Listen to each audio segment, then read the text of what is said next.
Buenos días. Dans ce scénario critique et sans précédent dans lequel nous sommes plongés, c'est un grand honneur pour moi de me tenir devant vous pour donner humblement mon avis pour affronter cette crise.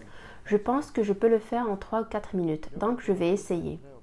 Nous vivons et partageons une situation très compliquée. Dans notre mémoire, nous n'avons jamais vécu quelque chose de pareil. Dans ces circonstances, nous devons donc faire preuve de retenue et d'une prudence maximale. Tout est arrivé trop vite et les mesures du gouvernement espagnol doivent être analysées avec prudence, une attitude positive et un usage judicieux de la discrétion et pourquoi pas de la condescendance. Je tiens donc à remarquer que ces lignes directrices ne sont pas un manuel d'instruction et qu'elles sont basées sur les conseils que nous donnons à nos clients. Chaque entreprise, en fonction de ses caractéristiques, devra suivre les lignes directrices qui correspondent le mieux à ses besoins. On va commencer par planifier les mesures et les décisions à prendre, qui sont parfois drastiques. J'ai divisé en 5 clés ou solutions avec lesquelles nous travaillons chez Herrera et Hidalgo. Première clé, bien entendu, le premier conseil que je peux vous donner est de confier votre sort à vos conseillers pour élaborer une stratégie commune, tant en matière économique que juridique, et surtout avec votre conseiller fiscal et en matière de travail pour ce qui est évitable ne vous arrive pas. Se laisser dissiper par la marée déconcertante d'informations que l'on reçoit ces jours-ci pour être soudain surpris d'avoir négligé quelque chose d'important contre vos intérêts. Nos professionnels en ces temps de confinement suivent attentivement l'évolution des événements et travaillent dur, soit par le biais du télétravail, soit dans le bureau, afin de faire face à toute situation le plus efficacement possible. Faites attention aux opportunités qui peuvent se présenter. Parfois, ces situations de crise nous bloquent et un professionnel externe peut nous aider à élaborer des stratégies commerciales possibles avec plus de clarté, de sérénité et d'objectivité. La planification stratégique est désormais devenue une question importante. Dois-je fermer définitivement? Dois-je me réinventer? Dois-je abandonner ce secteur d'activité? Dois-je ouvrir un seul établissement et mettre les autres en attente? Ce sont les questions stratégiques que nous nous posons peut-être ces jours-ci ou peut-être à l'avenir. Deuxième clé.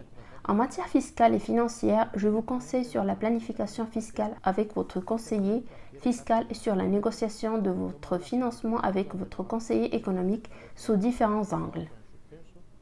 Premièrement, recourir au crédit garanti par l'État espagnol à travers le mécanisme de garantie approuvé pour faire face à cette crise.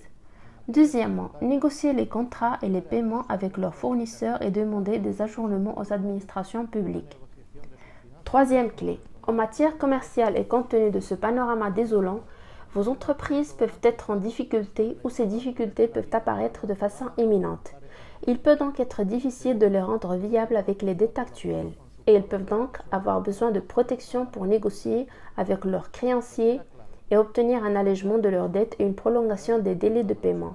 Notre réglementation prévoit des procédures de faillite et d'insolvabilité, 5B, règlement extrajudiciaire, accord de refinancement, qui peuvent être une solution pour vos entreprises ou même pour vous en tant que personne physique grâce à la loi espagnole de la deuxième chance.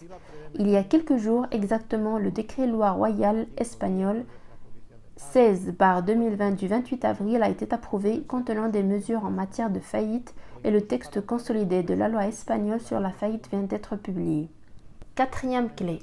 En matière de travail, je vous conseille de négocier et de conclure des accords avec vos travailleurs, d'évaluer s'ils remplissent les critères pour bénéficier de l'indemnité de cessation d'activité et de prendre attention à toutes les aides aux travailleurs indépendants. Cinquième clé. En relation avec d'autres aspects juridiques et sociaux, quant à l'exécution ou la non-exécution des contrats en raison de cet événement inattendu et de cette situation critique de force majeure, il s'agit d'une question extrêmement compliquée et il n'y a pas d'unanimité sur les critères. Les évaluations pertinentes devront être faites en tenant en compte de chaque contrat et de la répartition des risques établis. La clause rebus sic stantibus, les choses demeurant en l'état, peut poser des problèmes et cette situation devra être traitée dans ce domaine du droit avec beaucoup d'attention.